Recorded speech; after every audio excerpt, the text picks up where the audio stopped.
সালাম বলেন, গো আল্লাহর হাবিব, দুইটি গুণ তোর মধ্যে এক নাম্বার গুণ হলো আপনার এই সাহাবীর দিলের ভিতরে বিন্দু পরিমাণ অহংকার নাই।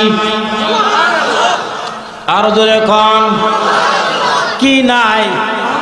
জোরে কোন না কি নাই? অহংকার নাই। আমরা যারা এইখানে বসা আছি, আমরা কি এমন কেউ বুকে হাত দিয়া বলতে পারবো হুজুর আমার দিলের ভিতরে বিন্দু পরিমাণ অহংকার নাই? পারবেননি কেউ? বলবেন কি? একজনও নাই। আমি যা পরামর্শ রাজি, আমিও তো বলতে পারবো না আমার দিলের ভিতরে অহংকার নাই। অহংকার ছাড়া মানুষ কেউ নাই। কিন্তু আপনার সাহাবী আবু যর গিফারী রাদিয়াল্লাহু তাআলা আনহু দিলের ভিতরে বিন্দু পরিমাণ অহংকার নাই।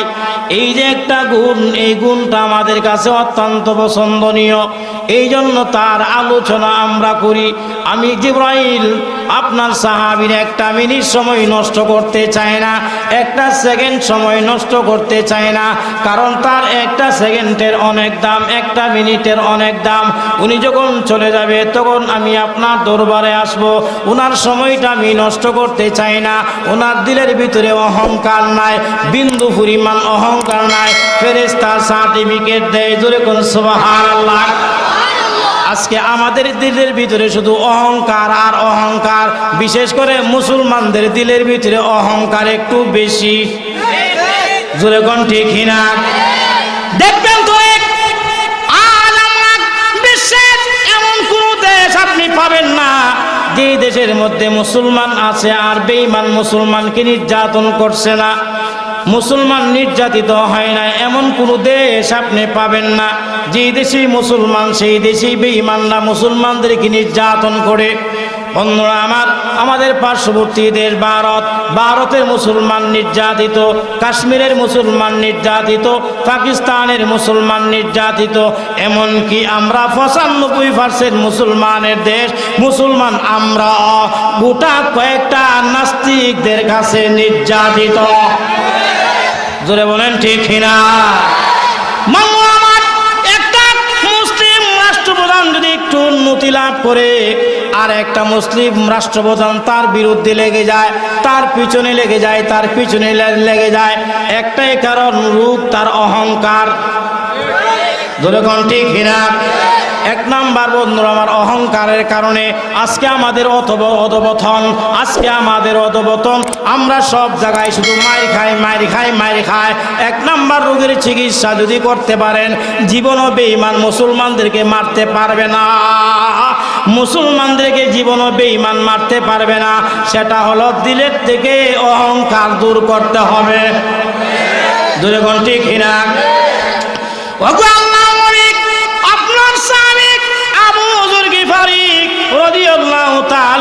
দিলের ভিতরে বিন্দু পরিমাণ অহংকার নাই, এটা হলো এক নাম্বার গুণ। দুই নাম্বার গুণ হলো আপনার এই সাহাবী যতক্ষণ সজাগ থাকে সব সময় সূরা ইখলাস, কুল হুয়াল্লাহ সূরাটা তিলাওয়াত করে, সব সময় সূরা ইখলাস, কুল হুয়াল্লাহ সূরা তিলাওয়াত করে। এই সূরার মহব্বত তার দিলের মধ্যে সবচাইতে বেশি, এই সূরার মহব্বত তার দিলের মধ্যে সবচাইতে বেশি। এই সূরার নাম আরেকটা নাম আছে, এই নাম হলো সূরাতুল মাহাব্বা। সূরাতুল ইখলাসের আরেক নাম সূরাতুল মাহাব্বা, মানে মহব্বতের সূরা, মহব্বতের সূরা, মহব্বতের সূরা। এই সূরা কি ফজিলত, এই সূরার এত ফজিলত বন্ধুরা আমার। নবীজি বলেন, কোন উম্মত যদি কেউ নর এবং নারী, কোন উম্মত যদি সূরাতুল ইখলাস যদি একবার তিলাওয়াত করে, মাত্র 4টা আয়াত কেউ যদি একবার তিলাওয়াত করতে পারে, নবীজি বলেন 10 পারা কোরআন তিলাওয়াতের সওয়াব আল্লাহ তার আমলনামায় জমা করে দেয়। কয়বার? মাত্র একবার। কয়বার? কেউ যদি 2বার সূরা ইখলাস তিলাওয়াত করে 20 পারা কোরআন তিলাওয়াতের সওয়াব তার আমলনামায় জমা হয়ে যায়। নবীজি বলেন, কেউ যদি 3বার, ও আনন্দপুর শরীফপুরের বাইরা চিৎকার দিয়ে বলেন কয়বার? না সবাই বলেন কয়বার? আরো জোরে বলেন কয়বার? কোন উম্মত যদি 3বার সূরা ইখলাস তিলাওয়াত করতে পারে, নবীজি বলেন তার আমলনামায় 30 পারা কোরআন তিলাওয়াতের সওয়াব আল্লাহ তার আমলনামায় জমা করে দেয়। আমি নিজে আমল করে দেখছি 3 বার আউযু বিল্লাহ বিসমিল্লাহ শহীদ আল্লাহু আকবার সূরাতুল ইখলাস তিলাওয়াত করতে 2 মিনিট সময় লাগে না। ও যুবক ভাইয়েরা তোমাদের হাতে ধরি পায়ে ধরি, ও মুরব্বী বাবারা তোমাদের হাতে ধরি পায়ে ধরি, ইনশাআল্লাহ আমরা সব সময় সূরা ইখলাস তিলাওয়াত করব। যারা সূরা ইখলাস মুখস্থ পারেন ইনশাআল্লাহ করবেন তো ইনশাআল্লাহ। দিনের 12 ঘন্টা আর রাত্রির 12 ঘন্টা, দিনের 12 ঘন্টার ভিতরে যদি আপনি মাত্র 2টা মিনিট সময় নষ্ট করেন, 2টা মিনিট সময় নষ্ট করে যদি আপনি 3 বার সূরা ইখলাস তিলাওয়াত করেন, আপনার আমল নামায় 30 পারা কোরআন তিলাওয়াতের সওয়াব অটোমেটিকভাবে জমা হয়ে যাবে। রাত্রে ঘুমানোর সময় যে কোনো সময় যদি আপনি 3 বার সূরা ইখলাস তিলাওয়াত করে ঘুমাইতে পারেন, আপনার আমল নামায় 30 পারা কোরআন তিলাওয়াতের সওয়াব আপনার আমল নামায় জমা হয়ে যাবে। আল্লাহু আকবার। কত সময় কত দিক দিয়ে আমরা নষ্ট করে ফেলি। আল্লাহু আকবার। ইনশাআল্লাহ আমরা করব। কারা কারা করবেন হাত তুলেন। আল্লাহ সবাইকে কবুল করে জোরে বলেন আমিন। আজকে যদি কেউ 3 বার যদি পড়েন তাহলে আমার এই শরীফপুরে আসাটা আমার সার্থক। কথা কোন ঠিক না? আর রাত্রে যদি 3 বার পড়েন তাহলে আমার এই শরীফপুর আসা আমার সার্থক। এখন একটা হাদিস বলবো, বুখারীর হাদিস। আমল করবেন কারা কারা হাত তুলেন। সবাই করবেন তো ইনশাআল্লাহ। নবীজি বলছেন মান কারা সূরাতুল ইখলাস বিআশরিন বুনিয়া লাহু বাইতুন ফিল জান্নাহ। বিশ্বনবী রাহমাতুল লিল আলামিন দুনিয়ার কোন বান্দা এবং বান্দি যদি ঘুমানোর সময় যদি 10 বার সূরা ইখলাস তিলাওয়াত করে ঘুমাইতে পারে, আজকের ওয়াজ মাহফিল থেকে দোয়ার পরে সবাই যার যার বাসায় চলে যাবেন। যাওয়ার পরে আপনারা ঘুমাবেন। ঘুমানোর সময় 10 বার। ও শরীফপুর আনন্দপুরের ভাইয়েরা বলেন কয়বার? সবাই বলেন না কয়বার? 10 বার সূরা ইখলাস তিলাওয়াত করে যদি ঘুমাইতে পারেন, নবীজি বলেন 10 বার সূরা ইখলাস তিলাওয়াত করার কারণে আল্লাহ তার জন্য পরকালে জান্নাতের একটা বাড়ি আল্লাহ বানায়া দিবে। জান্নাতের বাড়িটা এটা মনে হয় আজমিরের সমান। কথা কয় না? ও দুনিয়ার ভাইরা, শরীফপুরের ভাইরা শুনেন, জান্নাতের বাড়িটা কত বড় হবে। নবীজি বলেন সর্বনিম্ন যে জান্নাতে যাকে সর্বনিম্ন বাড়ি যাকে দেওয়া হবে, সবার ছোট বাড়িটা যাকে দান করা হবে, এই বাড়ির বিশালতা এবং প্রশস্ততা হবে এই রকম 10টা দুনিয়া তার চাইতে আরো বড়। সুবহানাল্লাহ বলবেন না? তাহলে সূরা ইখলাস তিলাওয়াত করতে রাজি আছেন ইনশাআল্লাহ? 1 নাম্বার ফজিলত। 2 নাম্বার ফজিলতটা বলবো। 2 নাম্বার ফজিলতটা বলবো এই বলতে গিয়ে আর একটা হাদিসের রেফারেন্স দিতে হয়। এই হাদিসের রাবি হচ্ছেন হযরতে আনাস রাদিয়াল্লাহু তাআলা আনহু। আনাসকে একটু গভীরে আমাদের চিন্তা করা দরকার। সবাই আমার দিকে মনোযোগ দেন। আনাস রাদিয়াল্লাহু তাআলা আনহু কে? ওনার পরিচয়টা আমাদের জানা দরকার। আনাস রাদিয়াল্লাহু তাআলা আনহু হলেন নবীজির খাদেম। চিৎকার দিয়ে বলেন সুবহানাল্লাহ। বিশ্ব নবীর খাদেম। আপনারা কি মনে করেন বিশ্ব নবীর খাদেম এটা কি সাধারণ কথা? কথা কয় না রে? সাধারণ কথা? বাংলাদেশের প্রধানমন্ত্রী যদি কেউ পিএস হইতে পারে, আপনারা কি কোন জেনতেন লোক কি পিএস হওয়া সম্ভব? আর যদি পিএস হইতে পারে তে তো কপাল খুলছে। কথা কয় না? আরো জোরে কয়। যদি প্রধানমন্ত্রীর পিএস হইতে পারে ইনশাআল্লাহ এমন কপাল খোলা খুলবো তাক এটার সামনে কইলাম না। বিশ্ব নবীর খাদেম হযরত আনাস রাদিয়াল্লাহু তাআলা। আনাস বলেন খাদামতুন নবিয়্য সাল্লাল্লাহু আলাইহি ওয়াসাল্লাম 10 সিনিন, আমি বিশ্ব নবীর খেদমত করছি 10 বছর। জোরে কোন সুবহানাল্লাহ। হযরত আনাস বলেন বিশ্ব নবী রাহমাতুল লিল আলামিনের খেদমতটা আমি করলাম 10 বছর। হযরত আনাস নবীজির চরিত্র সম্পর্কে একটু আমাদেরকে বললেন। বন্ধুরা আমার, কার কি চরিত্র কেমন, চেয়ারম্যান সাহেবের চরিত্রটা কেমন, আর হুজুরের চরিত্র কেমন, ড্রাইভারকে প্রশ্ন করলে পাইবেন। কারণ ড্রাইভার হুজুরকে নিয়ে চলে, হুজুর এই সময়গুলোর মধ্যে কি করে, ড্রাইভারকে প্রশ্ন করলে সহজে হুজুর চিনতে পারবেন। আপনার এমপি সাহেবকে চিনতে গেলে এমপির ড্রাইভার কাছে খবর নিতে হইব, খবর নিলে বুঝবেন এমপি সাহেবের তার চরিত্র কত লম্বা।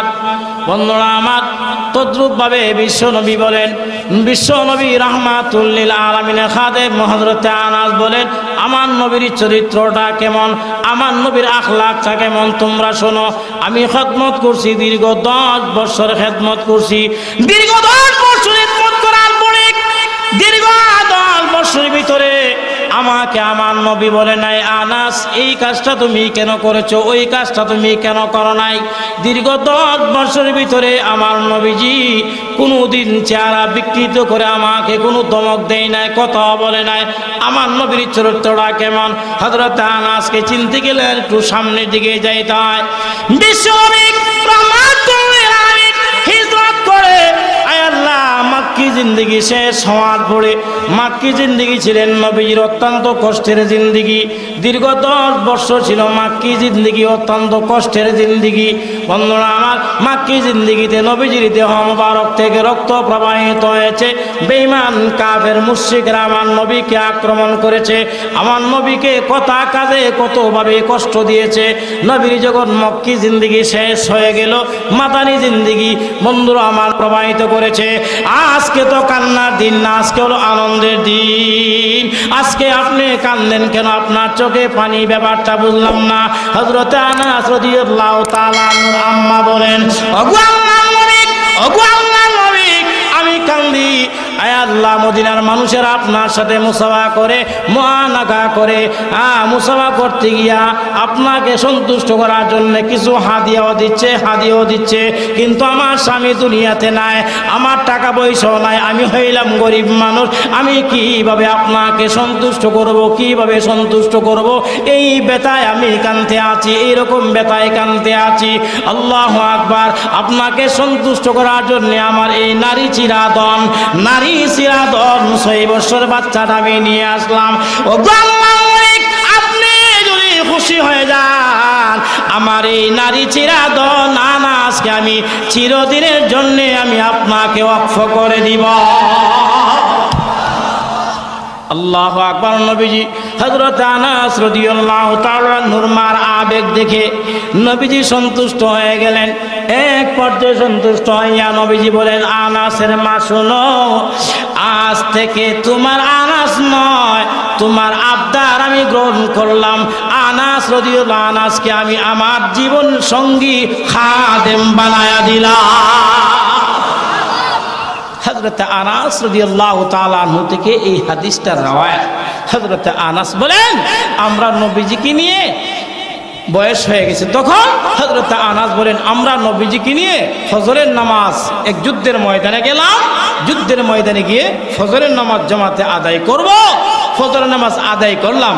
আদায় করার পর কিছুক্ষণ পরেই সূর্য উদিত হয়।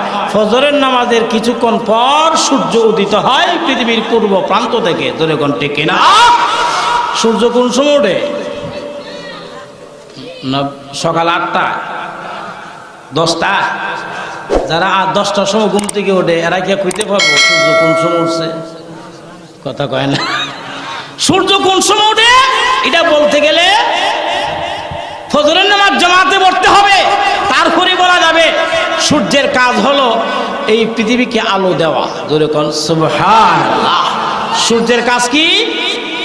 কথা বলে, সূর্যের কাজ আলো দেওয়া। সূর্য এখন আমাদের মধ্যে নাই, এই জন্য এতগুলা লাইটের প্রয়োজন হয়েছে। হ্যাঁ, সূর্য এখন নাই। সূর্য যখন উদিত হবে তখন দেখবেন গোটা পৃথিবীটা আলোকিত হয়ে যায়। সূর্যের কাজ হলো পৃথিবী জগৎবাসীকে আলো দেওয়া, এটা সূর্যের কাজ। সূর্য আমাদের গোলাম, চন্দ্র আমাদের গোলাম। এই পৃথিবীতে যা কিছু দেখেন না দেখেন সবগুলো হলো আমাদের চাকর, আমাদের গোলাম। এবার চিৎকার দিয়ে বলুন, আমরা কার গোলাম? কেউ ওই পিছনে তারা কয় না, আমরা কার গোলাম? জোরে কোন আমরা কার গোলাম? আবরমা দোমা খুরশিদ ওয়া ফালাক দরকারে আন তাতুনানে বাকাফ আরি ওয়া বাগাফলাত নাখুরি হাম্মা আজ বাহারে তুসার গাস্তা ফরমা বরদারান শরত ইনসাফে না বাসাত কে তু ফরমা না বুরি।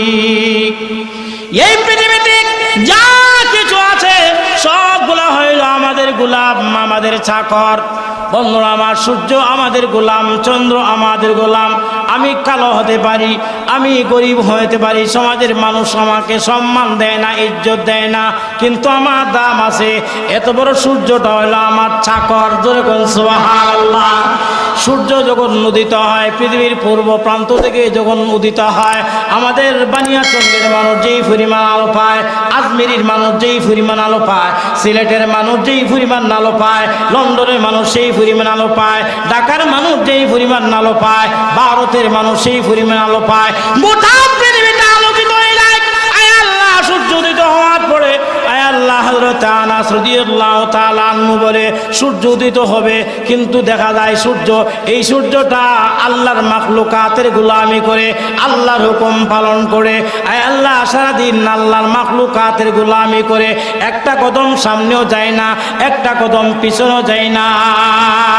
আল্লাহর হুকুম অনুমতি ব্যতিরেকে একটা কদম সামনেও যায় না, পিছনেও যায় না। সারাদিন মাখলুকাতের গোলামি করে বিকালে পশ্চিম প্রান্তে গিয়া অস্ত হইয়া আরশে আজিমের ফুটের নিচে গিয়া শুকরানা সাজদা দেয়, শুকরানা সাজদা দিয়া কান্দে, আল্লাহর দরবারে কান্দে আর দোয়া করে, মাওলা আমি তোমার হুকুমটা পালন করতে পেরেছি, তোমার মাখলুকাতের গোলামি করতে পেরেছি। ওগো মওলাই কারীম, আপনি আমার খেদমতটা কবুল মঞ্জুর করেন, আপনি আমার খেদমতটা কবুল মঞ্জুর করেন। আল্লাহ সূর্যের দোয়া প্রত্যেক দিন কবুল মঞ্জুর করে। যেই দিন আল্লাহ সূর্যের দোয়া কবুল মঞ্জুর করবেন না, সেই দিন এই সুজলা সুফলা এই সুন্দর পৃথিবী আর পৃথিবী থাকবে না, কিয়ামত কায়েম হয়ে যাবে। বন্ধুরা আমার, হযরত আনাস রাদিয়াল্লাহু তাআলা আনহু বলেন, নবীজিকে নিয়ে আমরা ফজরের নামাজ যখন আদায় করলাম, আদায় করার পরে কিছুক্ষণ পরে সূর্য উদিত হবে, কিন্তু সূর্য উঠছে ঠিক, কিন্তু সূর্যের মধ্যে আলো নাই। কি নাই? আরো জোরে কোন কি নাই? সূর্য উঠছে ঠিক, তবে সূর্যের মধ্যে, বলেন না, সূর্যের মধ্যে আলো নাই। এই দৃশ্য দেখার পরে আয় আল্লাহ, আমাদের মধ্যে কম্পন শুরু হয়ে গেল। নবীজির সুন্দর চেহারাটা মলিন হয়ে গেল, নবীজির সুন্দর চেহারাটা মলিন হয়ে গেছে। হাইরে, আমি দুনিয়ায় থাকা অবস্থায় আমার উম্মতের কি অবস্থা হবে? সূর্য উঠছে, সূর্যের মধ্যে আলো নাই, এটা তো ভালো লক্ষণ না, কিয়ামতের লক্ষণ, কিয়ামতের লক্ষণ। সূর্যের মধ্যে দিয়ে আলো নাই, নবীজির সুন্দর চেহারাটা মলিন হয়ে গেল, নবী টেনশন করতে আছে। ওই দিক দিয়ে সাহাবায়ে কেরাম যারা নবীর সঙ্গী ছিলেন, ওনারা তরতর করে কাঁপতে আছে, তরতর করে কাঁপতে আছে। সূর্যের দিয়ে আলো নাই, সূর্যের দিয়ে আলো নাই, ব্যাপারটা কি হবে? এই জগৎবাসীর কি অবস্থা হবে? নবী টেনশন করতে আছে।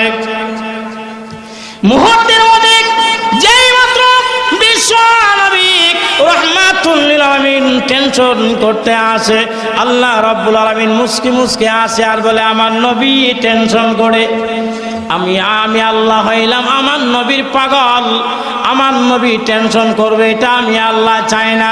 মুহূর্তের মধ্যে জিবরাইল আমিন আলাইহিস সালামকে বিশ্ব নবীর দরবারে প্রেরণ করে দিলেন, একটা সুসংবাদ দিয়ে প্রেরণ করে দিল। এইবারে জিবরাইল আমিন আলাইহিস সালাম বিশ্ব নবীর দরবারে এসে বলেন, ওগো আল্লাহর হাবিব, আপনি টেনশন করেন কেন? আপনার দি টেনশন? না না না, টেনশন করার কোনো কারণ নাই, টেনশন করার কারণ নাই। আমি জিবরাইল এই মুহূর্তে আপনার কাছে আল্লাহর দরবার থেকে একটা সুসংবাদ নিয়ে এসেছি। আর টেনশন আসেনি? কথা কই না আছে? আপনার 5 ঘন্টার ভিতরে 2 লক্ষ টাকা ম্যানেজ করতে হবে। 5 ঘন্টার ভিতরে 2 লক্ষ টাকা। এখন যদি টাকাটা ম্যানেজ না করেন তাহলে আপনার ব্যক্তির সম্মান দিব, বাবার সম্মান, বংশের সম্মান, সব সম্মান ধূলিসাৎ হয়ে দিব। এমন একটা পরিস্থিতি আপনি পড়ছেন, তাহলে স্বাভাবিক একটু টেনশন আসবেই। কথা কম কি? আমি কি মাঠ ওয়াজ করি না কবর? জোরে কোন ঠিক না? টেনশন আইব নি মিয়া? কথা কয় না। কিন্তু হারাম তরিকাও টেকা পাওয়া যায় না। এমনি তো কেউ টেকা দেওই না, ওই সুদে যে একটা কারবার আছে এটা তো পাওয়া যায় না। এত টাকা পাইব মুহূর্তের মধ্যে। আপনার এক বন্ধু আইসা, কো দোস্ত তোর চেহারা দিয়ে টেনশন বা ব্যাপারটা কি? কো দোস্ত কইস না, 5 ঘন্টার ভিতরে 2 লক্ষ টাকা ম্যানেজ করতে হবে, কোনোভাবেই পাইতেছি না, এখন কি করব? দেখ আমার পুরা শরীরটা গাইমা গেছে। আমার সম্মান দিব, আমার বাবার সম্মান, আমার দাদার সম্মান, বংশের সম্মান শেষ। এমনি বন্ধু কো দোস্ত, আমি না তোর বন্ধু, আমি না তোর দোস্ত, তো আমি দুনিয়ায় থাকা অবস্থায় তোরে তোর টেনশন কা? আমি তোর কি বন্ধু হইলাম বেটা?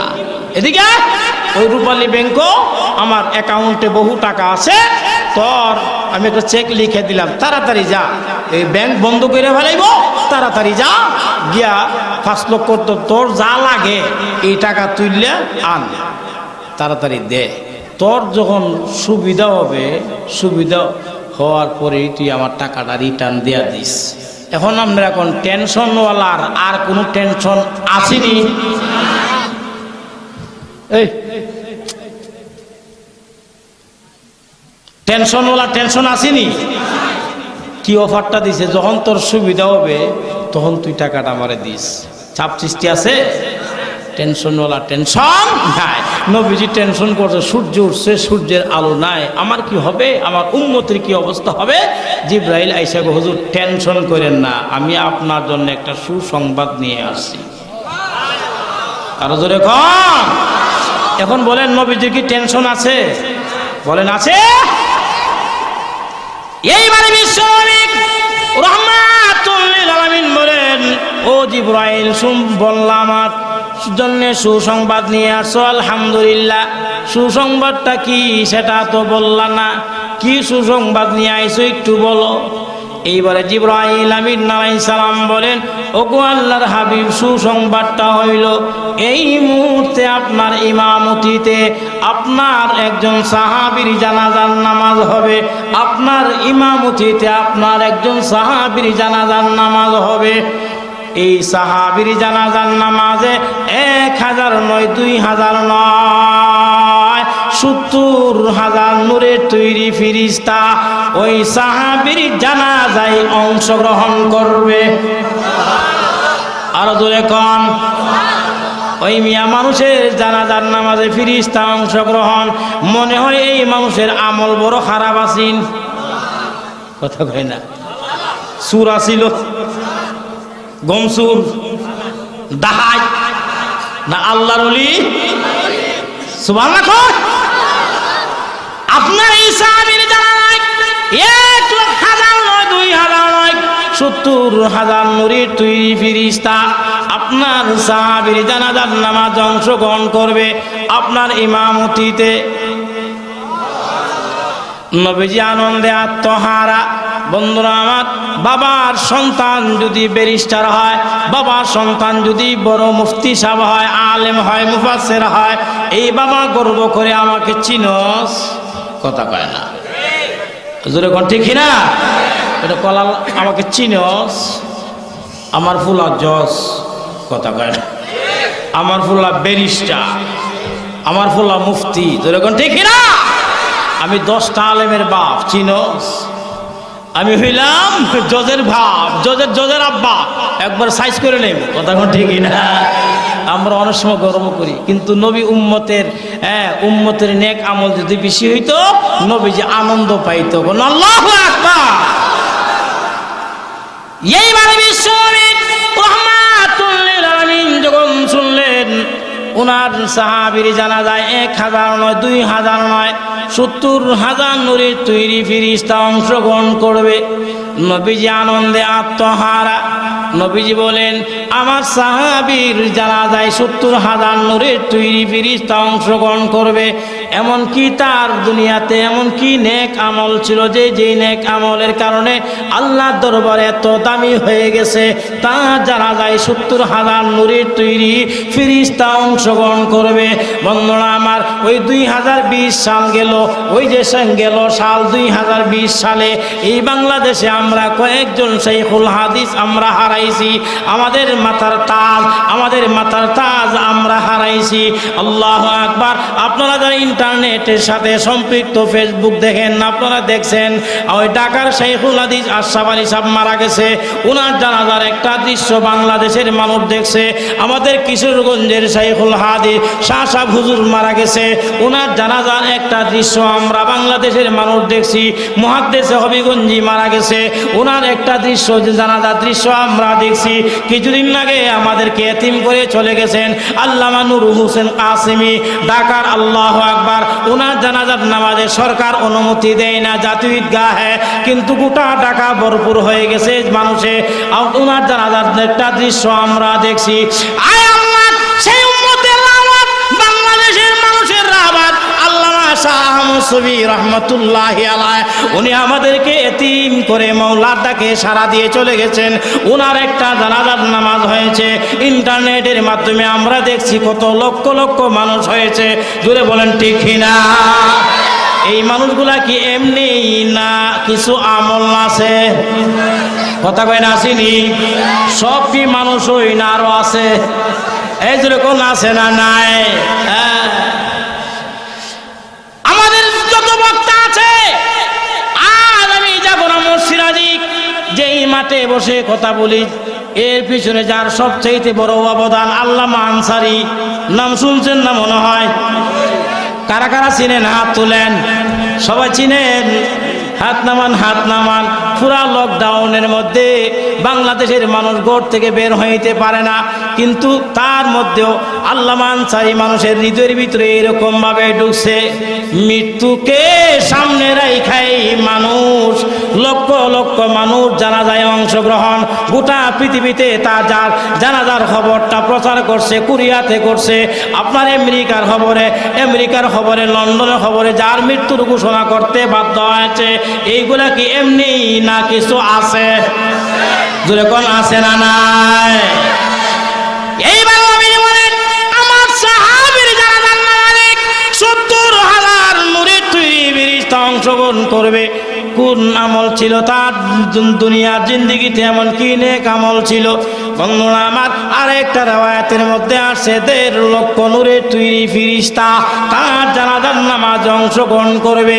আল্লাহু আকবার। নবীজি আনন্দে আত্মহারা।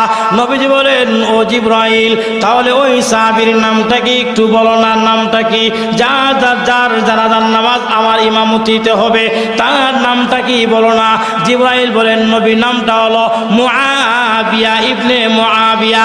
মুআবিয়া ইবনে মুআবিয়া নামক সাহাবীর জানাজার নামাজে 70,000 নূরের তৈরি ফেরেশতা অংশগ্রহণ করবে। নবীজি বলেন দুনিয়াতে এমন কি নেক আমল ছিল যে নেক আমলের কারণে এত দামি হয়ে গেল?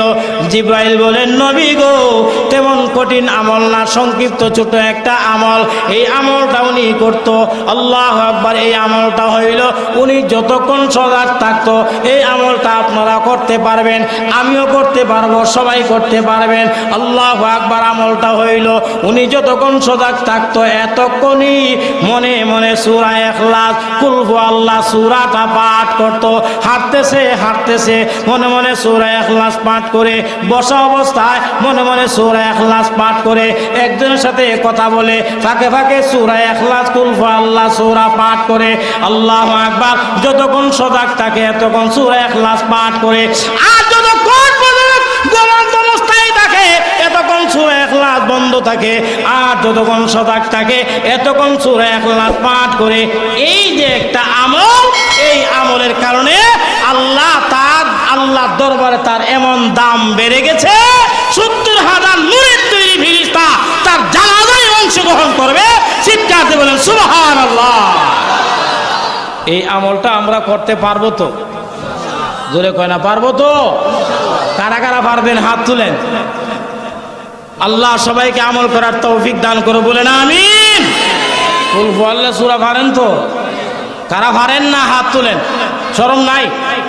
হাত তুলেন, হাত তুলেন। না হুজুর আমরা সবাই এই সূরার হাফেজ, 30 পারা কোরআনে হাফেজ না হইলেও কুল হুয়াল্লাহ মিস যাইব না। যখন ঠিক না ইন্না আতাইনা কুল হুয়াল্লাহ, এটা ছোট সূরা না, এটা বাচ্চারাও পারে, পিচ্চিরাও পারে, যারা মাদ্রাসা মুক্ত হয়ে গেছে এরাই মুক্ত করতে পারে। তো সূরা বাকারা কইলে পারতাম না হুজুর, এটা বড় সূরা, এটা সম্ভব না, এটা সম্ভব না। যদি বলেন ঠিক না?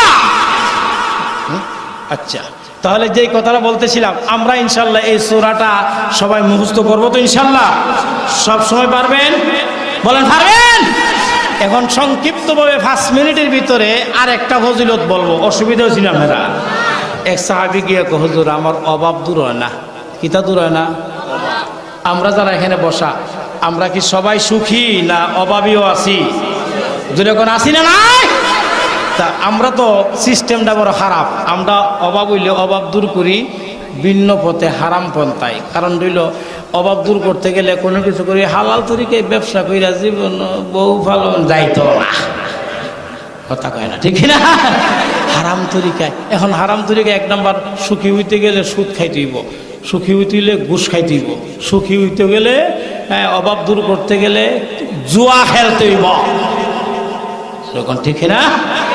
স্বপ্নের নাম পাল্টাইছে, সুদের নাম পাল্টাইছে ইন্টারেস্ট, ঘুষের নাম পাল্টাইছে স্পিড মানি।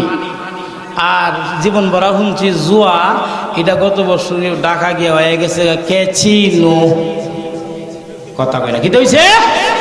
এটার নাম কি? ক্যাচিনো। জুয়া খেলতেই ডিজিটাল নাম, বাংলাদেশও ডিজিটাল, এটা উল্টা চলে এখন বাংলাদেশ। আল্লাহু আকবার। তো সাহাবী গিয়া হুজুর, তো সাহাবীদের আমল ছিল অভাব থাকলে অভাব দূর করতো নবীর দেওয়া আমল দিয়া, আর আমরার বদ অভ্যাস হইল সংসারে অভাব থাকলে অভাব দূর করি হারাম পন্থায়। কথা বলেন ঠিক না? এক বেটা তলায় গলায় সমান আছে না, এমন ফেট কিতা বোঝা যায় উহুদের ফাহা। কিতা করতো কৌশন দি, কোনো বেটা মাটি কাটতো নেন, উল্টা হের ফেট কাটলেই বড়।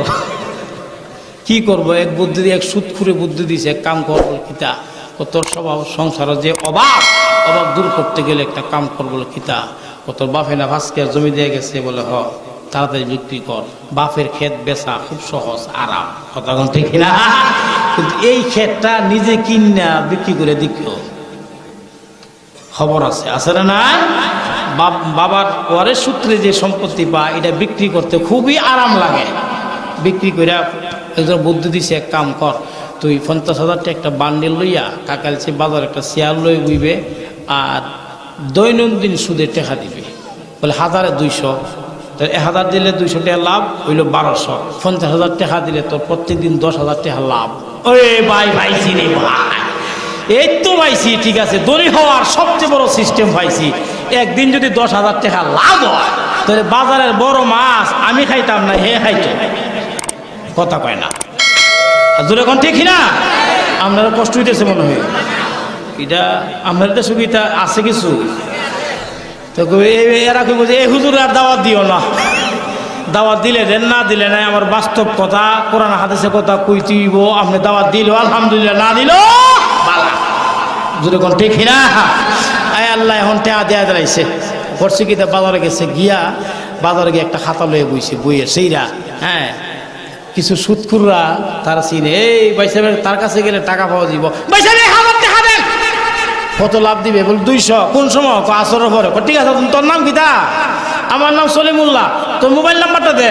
তোর নাম দিছে সলিমুল্লাহ, মোবাইল নাম্বার দিছে, দিয়া তার 1000 টাকা দিয়া দিছে। হাইরা এইরকম ভাবে দিছে 50 জন রে। কয়জন রে? 50 জন রে 50,000 টাকা দিয়া সুবহান। নামাজ হওয়ার সুদ করে নামাজ ছাড়ে না, দেখবে ইমামের পিছনে ডাইরেক্ট। কথা কন ঠিক না? বোঝা যায় এটা মসজিদের সানি ইমাম। কতক্ষণ পর ইমাম রে এমনি গুতা দেয়, হেমনি কিতা ইমামে কয় রে সুদ করে তুই মরছ না, আজ যাইল তোর যন্ত্রণা আমার সকালে একবার ইমামতি সারে বিদায় করে ইমামরে, বিকালে একবার করে, ফজরের পর একবার করে, অবস্থা বড় খারাপ। আয় আল্লাহ, টাকাও তো আছে, এর তো ক্ষমতাও আছে, আছে না নাই? এখন করছি কি তাই আদাক সংক্ষেপ করে আসর নামাজের পর হয়ে গেছে গা, মাগরিবের সময় হয়ে গেছে গা, এখন একটাও আয় না, লাভের টেকা লয় একটাও আয় না। এখন করছি কি তা লিস্টি ধরে একটা একটা করে ফোন দে, ফোন দেওয়ার 3 সুরত। 1 নম্বর ফোন দিছে, ফোন দেওয়ার পর ইয়া আল্লাহ ওই যে শুধু টেহা নিছে এর মোবাইলে ঢুকছে, রিং হয় তবে রিসিভ করে না। যেই মাত্র রিসিভ করে না, চুপ ফিরে রাগ উঠতেছে, ফায়ার রক্ত আস্তে আস্তে মাথা জোরে কোন ঠিক হিরা। টাকা নেওয়ার সময় বাপ ডাকে, টাকা নেওয়ার সময় প্রয়োজন দুলাভাই ডাকে, আর এখন হ্যাঁ রিং হয় ধরে না, বিয়াদবের করে বিয়াদব খবর আছে জোরে কোন ঠিক হিরা। 1 নাম্বার। 2 নম্বর এদিকে তাকান, 2 নম্বরটার ফোন দিছে তো রিং হইছে, রিসিভ হইছে, উত্তরটা কি তা ভাই সাহেব আইতাছি আইতাছি আইতাছি, তবে ভাই সাহেব তো আর আহে হাইরে হাই। কাকালছের বাজারের ব্যবসায়ীরা সব শাটার বন্ধ করে আসো, যার যার বাড়ি সুদ করে একা একা বই রয়েছে, একটা আয় না। 3 নম্বরটার ফোন দেওয়ার পরে এখন একজন মহিলা উত্তর দেখি তা এই মুহূর্তে মোবাইল সংযোগ দেওয়া সম্ভব, সম্ভব হাই রে হাই। এখন সুদ কইরা তো জ্বালা শুরু হয়ে গেছে গা। হ্যাঁ 50,000 টাকা আমি দিলাম, একটাও আইলো না, একটা রিংও রিসিভ করে না, একটা রিসিভ করে আইতাছি আর একটা কো বন্ধ। এটা কি ব্যাপারটা হাই রে হা, কারবারটা দেখছো তুই? আমার টেহা গেল রে, আমার টেহা গেল রে। কাকাইলছের বাজারে সব গরো আয়া ঘুমো, নাক দেখা ঘুমা আর সুদ করিয়া টেহার জ্বালায় শুধু এই বাজারে এ মাথার থেকে হে মাথার, হে মাথার থেকে এই মাথার। এ আদা পাগল আল্লাহ কত তুই দুনিয়াতে দুনি হওয়ার জন্য সুদ খাইছিল হারাম পন্থায়, আমি আল্লাহ হারাম করছিলাম, তুই ছিলে আদা পাগল, এই জন্য আমি আল্লাহ তোকে হাসরের ময়দানে পাগল বানায়া তুলবো জোরে বলো ঠিক হিরা। কিন্তু আমরা সাহাবীদের অভ্যাস ছিল সংসারে অভাব থাকলে অভাব দূর করতো আমল দিয়া। ইনশাআল্লাহ আমরা নবীর দেওয়া আমল দিয়া কারা কারা কোটিপতি হতে চায় হাত তুলেন। আল্লাহ সবাইকে নবীর দেওয়া আমল দিয়া ধনী বানায় দাও জোরে বলেন আমিন। সংক্ষেপে আমলটা বলবো, জীবনে বহু ওয়াজ শুনছেন, এই ধনী হওয়ার ওয়াজ আর শুনছেন না, মাগনা একটা দিয়া যায়, এবার টাকা দিলে দিবেন, না দিলে নাই। কথা কোন ঠিক না? এইদিকে তাকান, নবীজি বলেন সাহাবী তোমার অভাব, বলে হ্যাঁ হুজুর আমার তো অভাব। হ্যাঁ আমরা অভাব, তাহলে অভাব হইলে এক কাম করো, তোমার একটা আমল বলে দেই। আমলটা হইলো তুমি তো ঘর থেকে বের হয়ে আমার দরবারে আসো, আরেকবার তুমি ঘরে যাবা না? অবশ্যই আমরা যারা আইসি ওয়াজ ওদের মানে বাসা, অবশ্যই বাসা যাব। নবীজি বলছে তুমি যখন বাসা যাইবা এই আমলটা ভালো করে খেয়াল করবেন, নিজে আমল করবেন ইনশাআল্লাহ, দেখবেন তো নবীর কথা সত্য না মিথ্যা? জোরে কথা সত্য না মিথ্যা? 20% কথা কয় না, 80%, 90 না 100? বিশ্বাস আসেনি? তাহলে আমলটা শুনো। নবীজি বলেন তুমি তো ঘরে যাইবা, যাওয়ার সময় তোমার ঘরে ঢুকবার জন্য যে তোমার দরজা খুলে দিব, হয়তো তোমার বউ খুলবে, না হয় তোমার ছেলে, না হয় তোমার মেয়ে, না হয় তোমার মা, না হয় তোমার আব্বা, যে কোনো একজন তোমার জন্য দরজা খুলে দিবে। অতএব যে তোমার জন্য দরজা খুলে দিবে, 1 নাম্বার আমল হইল তাকে লক্ষ্য করে তুমি প্রথমত সালাম দিবা। এরা কো সালা এটা তো কতইল, সুবহানাল্লাহ সুবহানাল্লাহ, কি দিবা কি দিবা জোরে করে কি দিবা? এই মিয়া সালামের দাম আছে না নাই? সালাম দেওয়া সুন্নত, জোরে বলেন সালাম দেওয়া, জবাব দেওয়া ওয়াজিব, বলেন জবাব দেওয়া। সালাম দিলে মহব্বত বাড়ে, ভালোবাসা বাড়ে, সালাম দিলে দুশ্মনী দূর হয়, জোরে বলেন ঠিক কিনা? সালাম দিবা। হাদিসগুলা বলার টাইম নাই, সবাই 10 মিনিট বলছে, শেষ 5 মিনিট গেছে, 5 মিনিট। এদিকে তাকান, এখন 1 নাম্বার তুমি সালাম দিবা, 2 নম্বরে সালাম দিবা, 2 নম্বরে ডাইন পা দিয়া ঢুকবা, 2 নম্বরে কি ঘরের ভিতরে ডাইন পা দিয়া ঢুকবা, 3 নম্বরে ঘরের ভিতরে ঢুকেই মনে মনে একবার কুল হুয়াল্লাহ সূরা পাঠ করবা। আরো আস্তে কো সুবহানাল্লাহ। আচ্ছা আমলটা এটা কঠিন না সহজ? জোরে কয় না কঠিন না সহজ? এর চাইতে সহজ আর কোন আমল আছে? বউরে গিয়ে সালাম দিবা। আচ্ছা দেখি আজকে ওয়াজ থেকে যাওয়ার পরে কারা কারা আছেন বউরে গিয়ে সালাম দিবা? হাত তুলো। এই পাবলিক বুঝছে হাত তুলে, কিন্তু হাত তুলো, বুঝছে হাত তুলে, কিন্তু যে সালাম দিবা হাত তুলো। কবি হুজুর আজকে গিয়া যদি বউরে গিয়া সালাম দেন, বউ কি সুবহানাল্লাহ, আজকে 25 বছর হইল তোমার ঘরে আইলাম, জীবনে একদিন সালাম দিলাম না, তুমিও দিলা না, আজকে কোন পাগলা হুজুর ওয়াজ শুনলাইছো, হাই রে হাই আমার জামাই সালাম দিলাইছে। কথা কোন ঠিক না? এই শুনেন, সালাম দেওয়া সুন্নত। স্বামী স্ত্রীকে সালাম দিবে, স্ত্রী স্বামীকে সালাম দিবে, জোরে কোন ঠিক না? আমরা অনেক বউরা কমা জামাই একবার সালাম দেয় কেমনি, জামাই একবার বউর সালাম দেয় কেমনি, এটা কি তা? কথা কোন ঠিক না? সালাম দেওয়া বলে না, সালাম দেওয়া, সালাম দিবেন ইনশাল্লাহ। তবে যদি আজকে গিয়া সালামটা দিদি গিয়া যদি লজ্জা লাগে, তো নিচের দিকে চাইয়া আল্লাহ যা করছে মেরে দিও। কথা কয় না, আজকে যা, হ্যাঁ আল্লাহ যা করছে মেরে দিবা, আস্তে আস্তে মাথা উপর দিকে তুলবা, এরপরে দেখবা চোখে চোখের দিকে তাকায়া সালাম দিবা, কত ভালোবাসা, কত মহব্বত দেখবে, আদর কারে যেরকম ঠিক না? এখন যদি একটু পরে দেখবেন যে আরো বাইরে গেছে গা। কিন্তু আমরা তো জামাই বউর দাম্পত্য জীবন বুঝা দা আর কুমড়া শুনো ধৈর্য। কথা কোন ঠিক না? এটা ঠিক না, এটা ঠিক না, ঠিক না, ঠিক না। এই মানে সাহাবী বলেন, বিশ্ব নবী রাহমাতুল লিল আলামিন কে যখন আমি বললাম আমার অভাব দূর হয় না, নবী কি করব? নবীজি আমাকে ধনী হওয়ার আমল বলে দিলেন। নবী বললেন, সাহাবী, 1 নম্বরে তুমি ঘরে ঢুইকা 1 নম্বরে তুমি ডাইন পা দিয়া ঢুকবা, 2 নম্বরে তুমি যে দরজা খুলবে তাকে তুমি সালাম দিবা, 3 নম্বরে তুমি ঘরের মধ্যে ঢুইকা একবার সূরা কুল হুয়াল্লাহ সূরা পাঠ করবা। এই আমলটা যদি নিয়মিত তুমি করতে পারো, আল্লাহ রাব্বুল আলামিন আল্লাহর গায়বী খাজানা থেকে তোমাকে আল্লাহ এমন পরিমাণ রিজিক আল্লাহ দান করবে যে রিজিক তুমি খায়া শেষ করতে পারবে না। এমনকি তুমি তোমার ভাইদেরকে দিলে ভাইয়েরাও খায়া শেষ করতে পারবে না, তোমার ফানা প্রতিবেশী যারা আছে এদেরকে দান করলে এরাও খায়া শেষ করতে পারবে না। সাহাবী বলেন, নবীর কথা বিশ্বাস করে আমি যখন আমল করতে শুরু করলাম, ঘরে ঢুইকায় বিবিকে সালাম, আসসালামু আলাইকুম ওয়া রাহমাতুল্লাহ, ডাইন পা দিয়ে ঢুকলাম, আর কুল হুয়াল্লাহ সূরা একবার পাঠ করলাম। এইরকম ভাবে 1 মাস না, 2 মাস না, 3 মাস আমি ধারাবাহিক যখন আমল করলাম। আমার ছোট একটা ব্যবসা ছিল, এই ব্যবসার মধ্যে আল্লাহ এই পরিমাণ বরকত দান করছেন। বন্ধুরা, আমার বরকত দেওয়ার